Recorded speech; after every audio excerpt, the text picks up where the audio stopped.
A new day begins in this typical household. To help cut their electricity bills, a SolarEdge PV system with battery storage has been installed.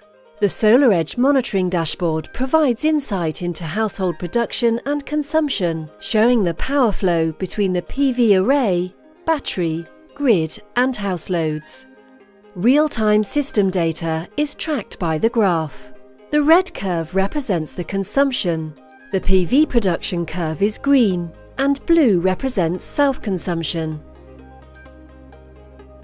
At 6 AM, PV production is 0. The battery is drained after powering the house overnight, and the house load is currently supplied by the grid. As the sun rises, PV production starts to increase, but the grid continues to support the basic house loads. At 6:45 AM, the household wakes up. The house loads surge as the family prepares to head out. With the increased PV production, the PV system is now able to help meet the rising consumption, together with the grid energy.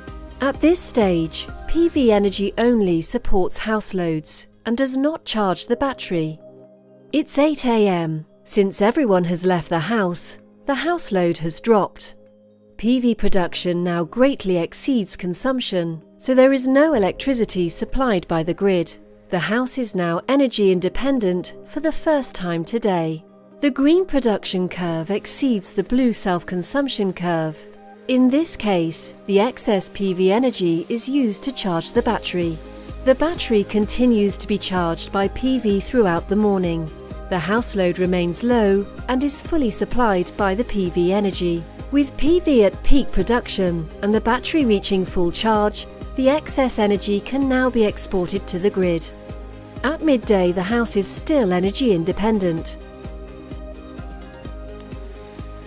It's lunchtime, and the kids are back home from school. Even with rising house loads, the PV production is high enough to supply all loads while exporting excess energy to the grid. The battery remains 100% charged. In the afternoon, there is higher energy consumption and decreasing PV production. With PV not able to meet the house loads, the battery now begins supplying energy. After 3 PM, clear skies give way to clouds, leading to even lower PV production. The dashboard shows the battery continuing to compensate for the reduced PV generation levels, supplying a greater share of the house loads than before. Good news! At 4 PM, the sunny weather has returned. PV production is back to levels high enough to supply the loads, charge the battery, and even export excess energy to the grid.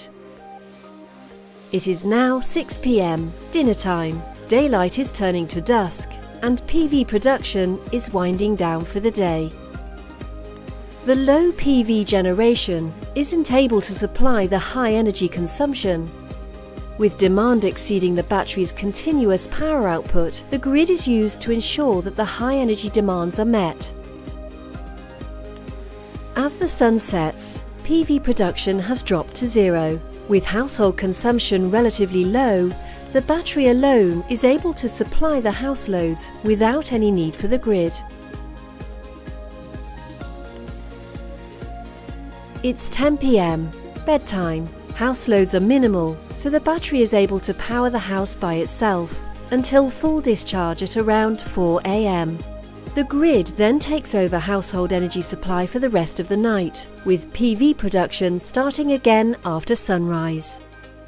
Another day has ended with SolarEdge's PV and StorEdge solution helping this household optimize their self-consumption.